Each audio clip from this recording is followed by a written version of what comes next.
উদয়পুর এসে গেছি দাদা, উদয়পুর এসে গেছি। সে বলে বাস কন্ট্রাক্টর আমাকে একটি সুমসাম নিরিবিলি পথে নামিয়ে দিল। বাস থেকে নেমে সামনের দিকে তাকাতেই দেখি একটি সাইনবোর্ড। সেখানে লেখা রয়েছে উদয়পুর গ্রাম। সাইনবোর্ডে লেখা মতে এইটাই তো উদয়পুর গ্রাম, কিন্তু আশেপাশে তো কোনো বাড়িঘর দেখা যাচ্ছে না। মনে হচ্ছে বাস কন্ট্রাক্টর আমাকে ভুল জায়গায় নামিয়ে দিছে। আমাকে একটু সামনের দিকে এগিয়ে যেতে হবে। সে বলে আমি হেঁটে হেঁটে সামনের দিকে এগিয়ে যেতে লাগলাম। এদিকে রাত প্রায় 11টা বেজে গেছে। চারপাশটা কেমন যিনি নীরব নিস্তব্ধ হয়ে রয়েছে।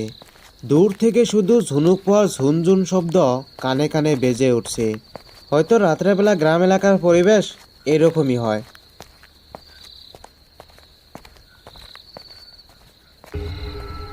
হঠাৎ শুনতে পেলাম কেউ যিনি আমাকে পিছন দিক থেকে ডাকছে। আমি থমকে দাঁড়িয়ে পিছন দিকে ঘুরে তাকালাম। পিছন দিকে তাকাতেই দেখি একটি মধ্যবয়স্ক লোক দাঁড়িয়ে আছে। কে কে কে গো বাবা, তুমি কে? এ, আগে তো কোনোদিন এই গ্রামে তোমাকে দেখি নাই। তুমি কোথায় থেকে এসেছো? আমি আকাশ, শহর থেকে এসেছি। বাংলা খবর কাগজের পত্রিকা।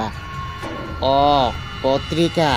তা হঠাৎ কি মনে করে আসতে হলো আমাদের গ্রামে?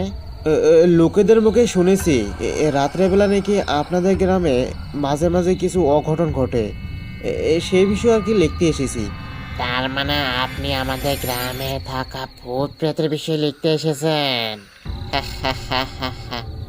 সাবধানে যাবেন, আপনার সঙ্গে অঘটন ঘটতে পারে। আচ্ছা, আপনি কি বলতে পারবেন এই গ্রামে করিম চাচার বাড়িটা কোন জায়গায়? করিম চাচার বাড়ি যেতে যেতে আপনি কি আর বেঁচে থাকতে পারবেন? কি আবুল তাবুল বলছেন আপনি? আমার আবার কি হতে পারে? লোকটি অন্ধকারের মাঝে লাহে লাহে কোথাও যিনি উধাও হয়ে গেল। মনে মনে অনেকগুলো প্রশ্ন নিয়ে হেঁটে হেঁটে গ্রামের দিকে এগিয়ে যেতে লাগলাম। এই রাত্রেবেলা একা একা গ্রামে আসা আমার মোটেও ঠিক হলো না। কিন্তু বাসের জন্যই তো আমার এত লেট হলো। নয়তো তো আমি সন্ধ্যার আগে আগে গ্রামটা পেয়ে যেতাম। এখন তো রাত প্রায় 12টার কাছাকাছি।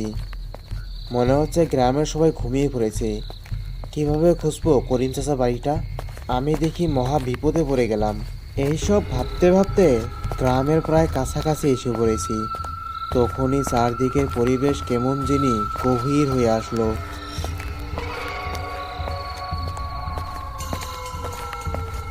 মনে মনে আমার এরকম লাগছে কেউ যিনি ঠিক আমার পিছনে পিছনে আছে। আমি একটু সাহস করে থমকে দাঁড়িয়ে পড়লাম।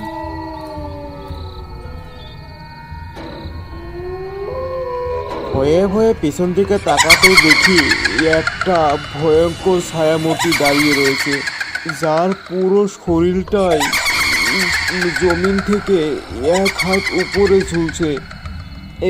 এইসব দেখে আমার শরীর কেমন জানি অবশ হয়ে আসছে। সে খেক খেক করে হেসে লাহে লাহে আমার দিকে এগিয়ে আসছে। আমি পিছন দিকে ঘুরে দ্রুত গতিতে গ্রামের দিকে দৌড় দিলাম।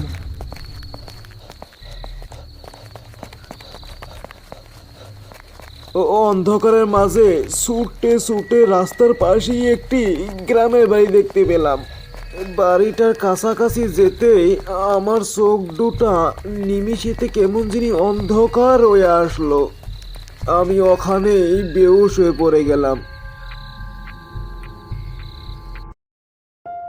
সকালে যখন আমার হুঁশ ফিরে আসলো তখন দেখি আমার বিছানার পাশেই করিম চাচা বসে রয়েছে।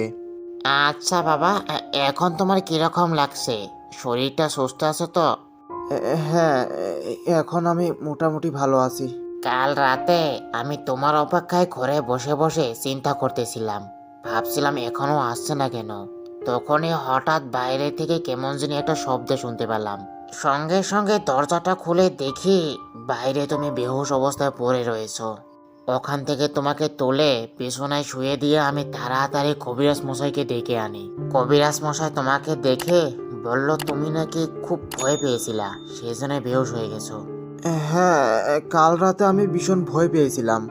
সে বলে আমি আমার সাথে ঘটা রাত্রের ঘটনাটা চাচাকে বলতে লাগলাম।